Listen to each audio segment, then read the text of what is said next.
السلام علیکم دوستو، ویڈیو پسند آئے تو مزید ویڈیوز کے لیے ہمارے چینل کو ضرور سبسکرائب کیجیے گا، شکریہ۔ معروف عالم دین مولانا طارق جمیل کی انجیوپلاسٹی مکمل ہو گئی ہے اور انہیں ایک سٹنٹ ڈالا گیا ہے اور ڈاکٹروں کا کہنا ہے کہ اب ان کی حالت خطرے سے باہر ہے۔ تفصیل کے مطابق آج مولانا طارق جمیل کو دل کی تکلیف ہوئی، جس کے بعد انہیں جوہر ٹاؤن کے نجی ہسپتال میں داخل کرایا گیا تھا۔ ڈاکٹرز نے ان کی انجیوگرافی کی تو پتہ چلا کہ مولانا طارق جمیل کے دل کی ایک شریان بند ہے۔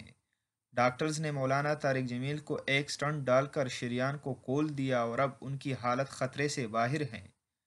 نجی نیوز چینل جیو نیوز کے مطابق جب مولانا طارق جمیل کو ہسپتال لے جایا گیا تھا تب بھی ان کی حالت خطرے سے باہر تھی اور انہیں دل کی تکلیف ہوتے ہی ابتدائی سٹیج پر ہسپتال منتقل کر دیا گیا تھا۔